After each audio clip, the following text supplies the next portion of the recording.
This channel does not promote any violent, harmful, or illegal activities. All content provided by this channel is meant for an education purpose only.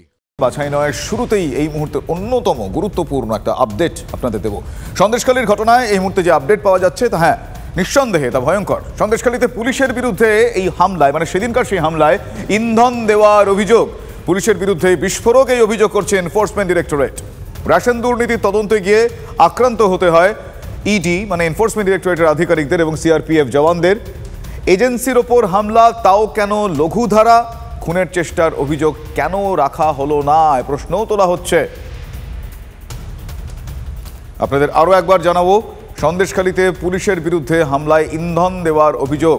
সেদিন শাহজাহান শেখের বাড়িতে তালা ভাঙতে গিয়েছিলেন তারা। তালা ভেঙে তল্লাশির জন্য প্রথমে তারা যান সেখানে, আপনারা জানেন। তারপর তালা ভাঙতে তারা বাধ্য হন, তার কারণ ভেতর থেকে কেউ সাড়া দিচ্ছিলেন না। সেই সময় শাহজাহান শেখ অনুগামীরা ইডি আধিকারিকদের এবং সিআরপিএফ জওয়ানদের ওপর আক্রমণ শানায় এবং সেই ঘটনায় পুলিশের ইন্ধন ছিল বলে অভিযোগ করছে ইডি। আমার সহকর্মী সিজার মণ্ডল এই মুহূর্তে আমার সঙ্গে রয়েছেন সরাসরি। সিজারের সঙ্গে কথা বলবো। সিজার, এই অভিযোগও ভয়ঙ্কর, কি আপডেট?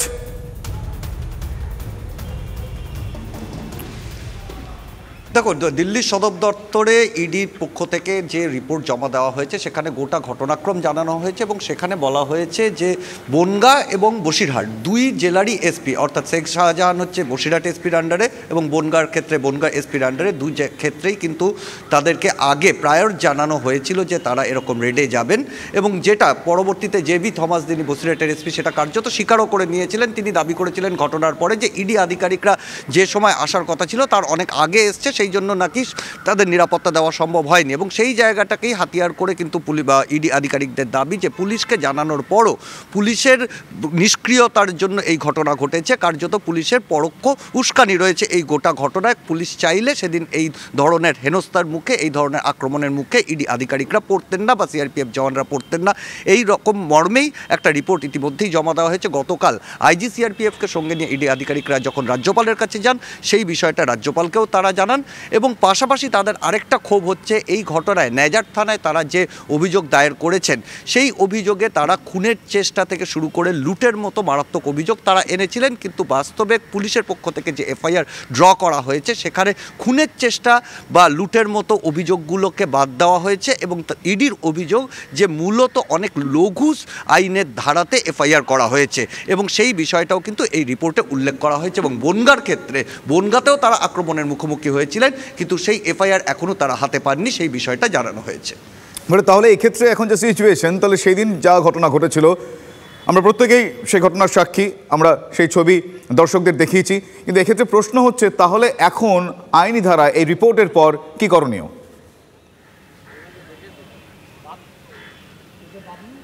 আমি শুভজিৎ, তোমার প্রশ্নটা বুঝলাম না, যদি আরেকবার করো। এখনো পর্যন্ত যেটুকু যে লঘু ধারার কথা তারা বলছেন এবং পুলিশের বিরুদ্ধে যদি এই যে ইন্ধন দেওয়ার যে অভিযোগ এখনো পর্যন্ত উঠছে, আমরা দেখলাম যে রাজ্য সরকার তথা তৃণমূল কংগ্রেস চাপে পড়ে বেশ কিছু সিদ্ধান্ত তারা নিতে বাধ্য হচ্ছে। এক হচ্ছে শেখ শাহজাহানের পদ হারা হওয়া। এইভাবে আজকে যে অভিযোগটা আসছে, এর সত্যতা, এর সারবত্তায় আরও কতটা তাহলে বিপাকে পড়তে পারে তৃণমূল কংগ্রেস এবং শেখ শাহজাহান? দেখো, এই জায়গা থেকে দাঁড়িয়ে ইডির যেটা করণীয় থাকতে পারে, ইডির পক্ষ থেকে তারা গোটা বিষয়টা উচ্চতর আদালতে জানাতে পারে এবং বা নিম্ন আদালতেও তারা জানাতে পারে যে এই ঘটনা ঘটেছে, কিন্তু যে এফআইআর ড্র করা হয়েছে সেখানে লঘু ধারা দেওয়া হয়েছে।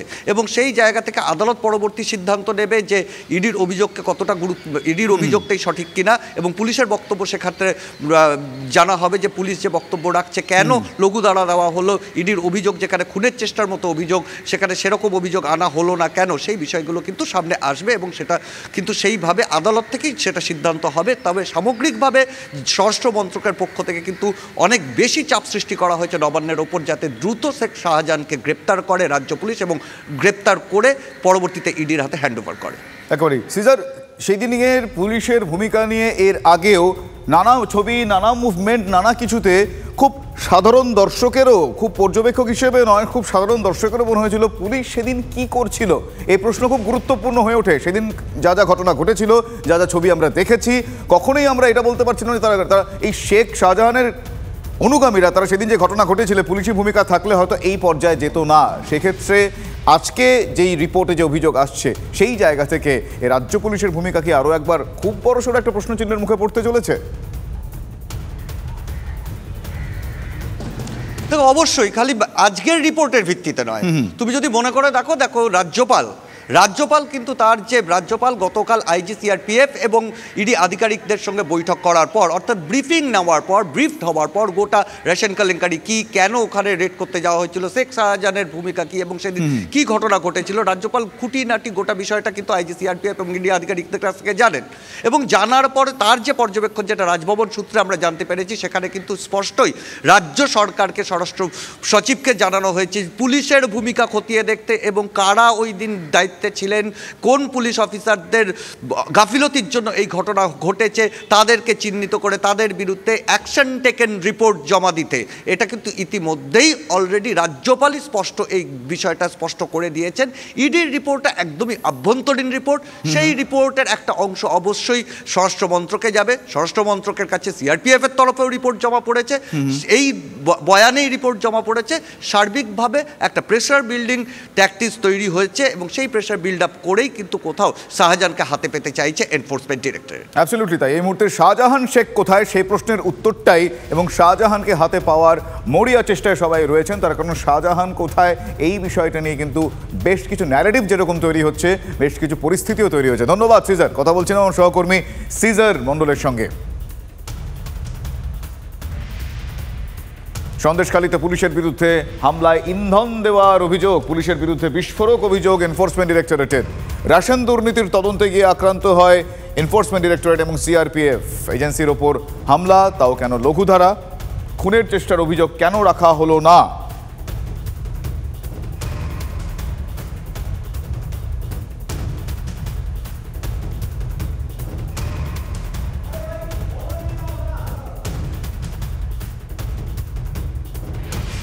অন্যদিকে সন্দেশখালীর ঘটনায় অবশেষে মুখ খুলল রাজ্য পুলিশ প্রশাসন।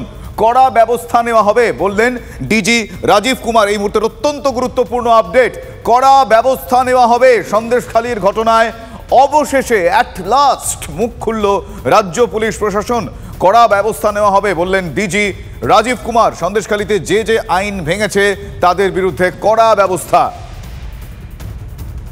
সন্দেশখালীতে যে আইন ভেঙেছে, আইন ভঙ্গকারীদের বিরুদ্ধে কড়া ব্যবস্থা নেবে প্রশাসন। অবশেষে সন্দেশখালীর ঘটনায় মুখ খুলল রাজ্য পুলিশ প্রশাসন। রাজ্য পুলিশের ডিজি রাজীব কুমার তিনি বললেন যে কড়া ব্যবস্থা নেওয়া হবে। বারবার এই প্রশ্নটাই উঠছিল যে এই ঘটনা ঘটে যাওয়ার 3 দিন অতিবাহিত হওয়ার পরেও কেন রাজ্য প্রশাসনের তরফ থেকে, রাজ্য পুলিশের তরফ থেকে কোনো রকম স্টেটমেন্ট আসছে না। সে স্টেটমেন্ট অবশেষে এসেছে যে সন্দেশখালীর ঘটনায় যে বা যারা জড়িত, যারা ইন্ধন জুগিয়েছেন, যারা সেদিন সেই ঘটনার সঙ্গে সরাসরি বা অন্যভাবে জড়িত, তাদের বিরুদ্ধে ব্যবস্থা নেওয়া হবে। শুধু নয়, কোট আনকোট কড়া ব্যবস্থা নেওয়া হবে বলে জানিয়েছেন রাজীব কুমার, ডিজি রাজীব কুমার।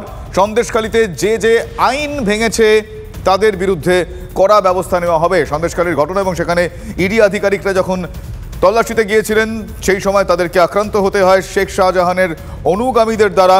শুধু তাই নয়, সিআরপিএফ জওয়ানদের ওপরেও চড়াও হন তারা। এই ঘটনায় পুলিশের ভূমিকা নিয়েও প্রশ্ন ওঠে। ইডির রিপোর্টে বলা হয় যে পুলিশের ইন্ধন ছিল সেদিন সেই ঘটনায়। সার্বিকভাবে সেদিন কি ঘটেছিল তা তদন্ত চলছে, কিন্তু এই ঘটনায় যারা ইন্ধন জুগিয়েছিল, এই ঘটনায় যারা সেদিন ছিল, সেই ঘটনায় তাদের বিরুদ্ধে কড়া ব্যবস্থা নেওয়া হবে। আপনাদের আরও একবার জানাবো যে সন্দেশখালীর ঘটনায় অবশেষে মুখ খুলল রাজ্য পুলিশ প্রশাসন। কড়া ব্যবস্থা নেওয়া হবে বললেন ডিজি রাজীব কুমার।